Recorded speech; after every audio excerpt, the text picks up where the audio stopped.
que du vent. Laisse-moi d'abord te raconter des problèmes de geek. Quand je bossais dans l'informatique, nos commerciaux vendaient parfois du vent. Ils faisaient une belle présentation et montraient aux clients comment notre futur logiciel allait combler tous leurs désirs. Sauf que c'était complètement pas possible de construire le logiciel décrit dans le temps imparti. Parfois, on savait même pas si c'était possible tout court.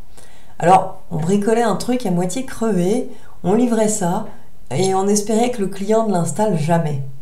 Sauf que, l'insolent, il installait le logiciel et poussait même le vice jusqu'à essayer de l'utiliser. Et là, c'était le drame. Le truc n'était que du vent et il s'en apercevait très vite.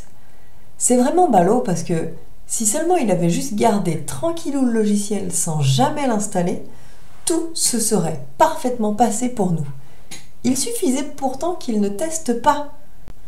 En fait, le mec te dit qu'un truc ça va être génial, mais si t'essayes, c'est la cata.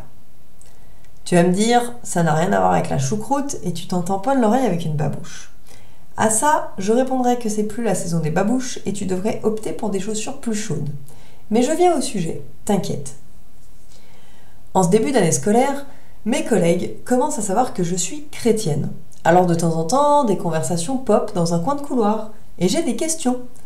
Ces questions m'amènent une fois à parler de mon baptême à une collègue que nous appellerons Violette. Je lui donne la vidéo du baptême et je la laisse regarder. Dans ce témoignage, j'explique comment Jésus a changé ma vie, comment il m'a libérée, et je trouve ça vachement parlant. Sauf que je dis aussi que je suis complètement en amour du Jésus en question. Dans la catégorie bizarre, t'es bien dans le top 10 quand tu balances ça comme ça. Aussi bien, tu dis que l'amour de ta vie est un bousier au reflet bleuté, t'es moins bizarre. Bref, je sais pas si c'est ça qui a perturbé Violette, mais elle avait l'air un peu déstabilisée après avoir vu la vidéo. Elle m'a dit que ça faisait peur. Tu m'étonnes. Et puis, plus tard, j'embête un peu Violette et pour me faire taire, elle me menace de transférer à tout l'établissement mon témoignage de baptême. Oh non, pas ça! Attends. Ça veut dire quoi ça? C'est comme si dire que tu aimes Jésus c'était une honte? Comme si ça craignait du boudin aux pommes? On m'a dit d'arrêter de dire ça craint la race de sa grand-mère, alors je cherche d'autres expressions. C'est pas encore ça, mais j'y travaille. Bref, tu sens la menace là? La menace de l'ennemi, genre. Je vais tout y dire, ta réputation va s'effondrer, et comme ta paix dépend de ta relation aux gens, ta vie est finie. Tu sens l'embrouille? Violette, elle a juste dit ça comme ça, rien de méchant, puis elle n'était pas vraiment sérieuse. Mais l'ennemi, lui, saute sur l'occasion. Tout est une bonne excuse pour te faire croire que tu dois te planquer. Tu sais, c'est l'histoire de planquer la lampe sous la table. Ça éclaire rien.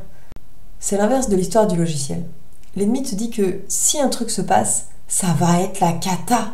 Mais en vrai, ça va être génial. C'est à lui de flipper, pas à nous. J'ai entendu dans un prêche, t'es pas un des 3 petits cochons. Pas la peine de te planquer dans ta maison en ayant peur du grand méchant loup.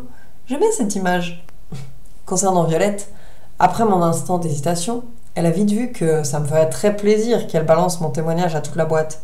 Mais que mes collègues entendent parler de Jésus, ça leur fera pas de mal. Au pire, ils le rencontrent, ils trouvent la paix, la joie. Ce serait sympa d'être plusieurs à sautiller de joie dans les couloirs de cet établissement, à prier pour les collègues, les familles et les élèves, et à reconnaître ce que Dieu fait. Non mais... Tu sais quoi?